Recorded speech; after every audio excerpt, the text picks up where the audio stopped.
Põrgu vallandub, kui Venemaa sees põleb. Rafineerimistehased saavad tabamusi, kütusejärjekorrad venivad, sõjalised sihtmärgid põlevad ja Putin üritab kontrolli maha müüa. Keset survet, mis on juba liiga kaugele läinud, et seda lihtsalt sõjamüraks pidada.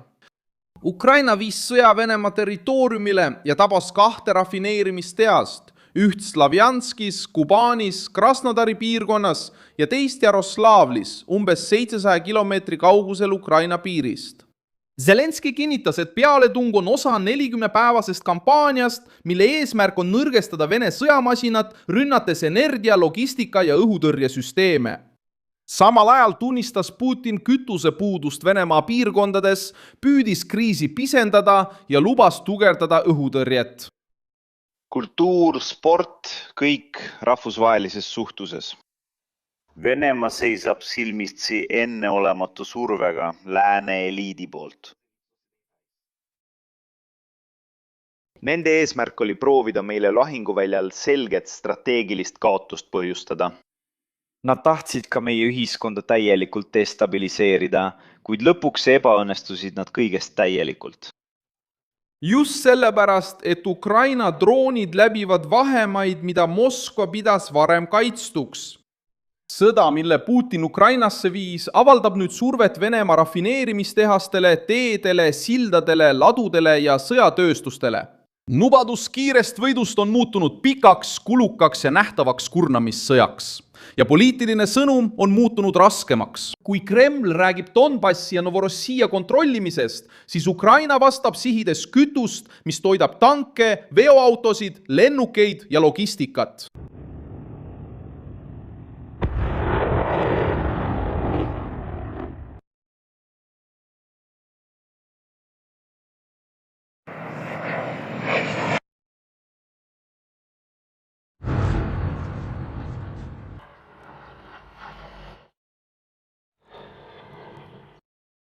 Mida Moskva ei suutnud takistada? Miks jõudis tuli nüüd Venemaa enda õuele? Kuidas Putin suudab säilitada jõukuvandi, kui tema enda infrastruktuur on häireseisundis? Ma räägin sulle sellest kõigest kohe. Kui sulle meeldib selline otsekohene ja aus sisu, siis kaalu tellimist, sest siin on iga päev selliseid videoid. Ukraina pealetung hakkas jõudu koguma järjestikuste rünnakutega Venemaa energiasektori südamesse. Zelenski kinnitas, et Ukraina väed tabasid 28. juuni öösel Slavjanskna Kubani rafineerimistehast Krasnodari piirkonnas ja teist rafineerimistehast Jaroslavli piirkonnas. Avalikustatud eesmärk oli vähendada Venemaa suutlikkust sõda rahastada ja ülal pidada. Loogika on lihtne. Ainult rindel sõduritega võitlemisest ei piisa. Tuleb katkestada kütusevarustus, logistika ja struktuur, mis toetavad invasiooni. Slavjanski rafineerimistehas, lennuk Slavjansk Kubanis süttis pärast rünnakut põlema. Sotsiaalmeedias levinud piltidel oli näha leeke ja suitsu rajatises, mida peetakse üheks oluliseks varustuskeskuseks Lõuna-Venemaal ning samuti okupeeritud Krimmiga seotud piirkondades. Vene võimud ütlesid, et hävingu põhjustasid allatulistatud droonide rusud, kuid praktiline tulemus oli sama. Strateegiline rafineerimistehas sattus hädaolukorda ja see paljastas Vene kaitsenõrkuse. Jaroslavl sattus sihikule.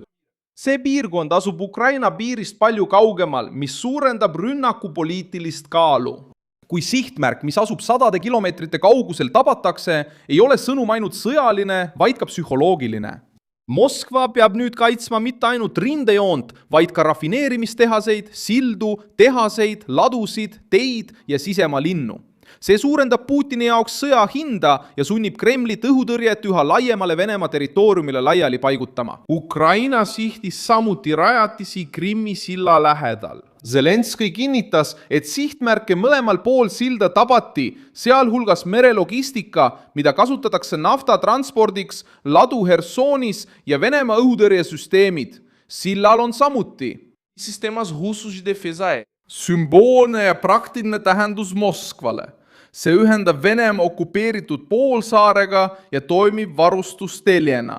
Volgograd sattus samuti surve alla. 27. juunil tabati Venemaa sõjatööstusega seotud Titan Barricade'i tehast. Kompleksi mainitakse kui struktuuri, mis on seotud Moskva poolt sõjas kasutatavate süsteemide tootmisega. Ukraina pidas seda sihtmärki õigustatuks, kuna see oli seotud Venemaa sõjaliste pingutustega. See punkt on oluline, sest see näitab faasi muutust. Et Kijev ei sihi enam ainult kütuselaosid, vaid ka tehaseid ja struktuure, mis aitavad Venemaal rünnakuid jätkata.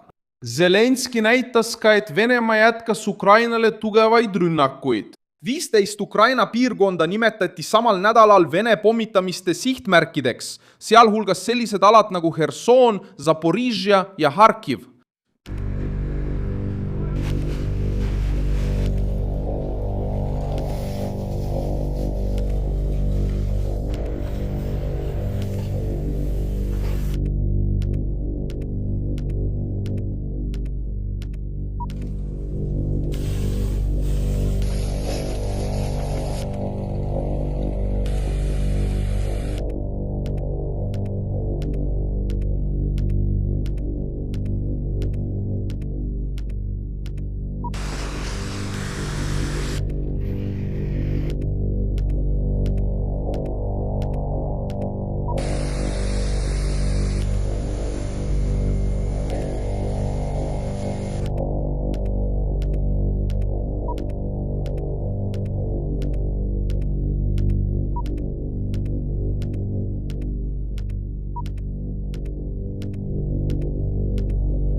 Tema sõnum oli, et Ukraina süvalöögid on vastus Venemaa terrorile Ukraina linnade ja taristu vastu. See on Kiievi poliitiline õigustus. Kui Moskva jätkab Ukraina energia, majade, teede ja linnade ründamist, siis Ukraina ründab samuti süsteemi, mis toetab sõda Venemaal. 40-päevane operatsioon annab sellele järjestusele konteksti. 25. juunil, pärast seda, kui ta sai teavet Ukraina julgeoleku juhtkonnalt, andis ta loa kampaaniale, mille eesmärk oli mõjutada Venemaad sõda lõpetama. Kasutatud sõna oli mõjutamine, kuid lahinguväljal tähendab see otsest survet. Ukraina tahab näidata, et iga sõjanädal toob Moskvasse suuremaid kulusid, eriti energeetika, logistika ja sõjatööstuse valdkonnas. Kütusekriis on muutunud üheks kõige nähtavamaks märgiks sellest kurnatusest. Valvur teatas, et ühes Siberi piirkonnas piirati riiklikes tanklates kütuse ostmist Ukrainas liitrit sõiduki kohta päevas. Samal ajal kui Putin tunnistas, et Ukraina rünnakud energiatööstuse infrastruktuurile on põhjustanud teatava nappuse. Tere kõigile! 29. juuni. Kõige kriitilisem olukord bensiiniga on Sabaikaljas. Me oleme praegu Tšitas, siin pole üldse bensiini. Ja inimesed seisavad päevade kaupa tanklates järjekorras, oodates. Hakkavad kütust jagama hommikul kell 7. Iga ühele antakse 15 liitrit. Nii et inimesed, kui võimalik, vältige autode iseseisvat transportimist. Pange auto autoveokile. Oodake, kuni bensiin ilmub, siis saate reisida. Praegu on tõesti raske reisida. Kui kütust napib, napib ka normaalsust. Kui ostulimiit on peal, on Vene igapäevaelus tõeline surve. Putin vastas ikka oma tavapärase jutuga. Ta süüdistas lääne eliite selles, et nad püüavad Venemaale strateegilist kaotust peale suruda ja Vene ühiskonda destabiliseerida. Ta ütles ka, et Moskva jätkab eesmärki kontrollida Donbassi ja Novorossijat, lükates tagasi Ukraina ettepaneku piirata kaugmaa rünnakuid. Aga see avaldus tuli samal ajal, kui Venemaa tunnistas kütuse probleeme ja lubas kiiresti suurendada õhutõrje tootmist. Vastuolu sai selgeks. Putin ütles, et tal on kontroll, kuid peab kiirustama, et kaitsta rafineerimistehaseid ja sisemisi marsruute. Ka Donald Trumpi puudutav avaldus sobitus sellesse konteksti. Putin ütles, et Anchorage'i kohtumisel Alaskal ei olnud ametlikke kokkuleppeid ning arutatud ettepanekud tulid Ameerika poolelt.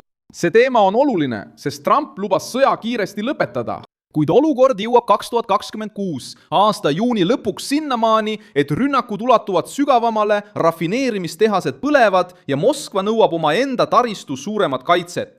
Ben Hodges, endine Ameerika Ühendriikide armee ülem Euroopas, hindas, et Putini sõda on tõsiselt kahjustanud Venemaa sõjalist võimekust ning ka Venemaa kaitsevõimet. Kuidas reageerib kõrgeim sõjaväeline juhtkond? Mida me edaspidi neilt kuuleme? Ma arvan, et paljud professionaalsed sõjaväelased teavad, et Putini sõda on hävitanud või tõsiselt kahjustanud Venemaa relvajõude ja isegi kahjustanud Venemaa kaitsevõimet. Ja ma arvan, et mingil hetkel mul ei ole sellele mingit muud alust kui ajalugu. Aga ma võin ette kujutada, et sõjaline juhtkond ütleb, aitab küll. Ja see ongi kõik. Tahame jõuda sellesse punkti nii kiiresti kui võimalik.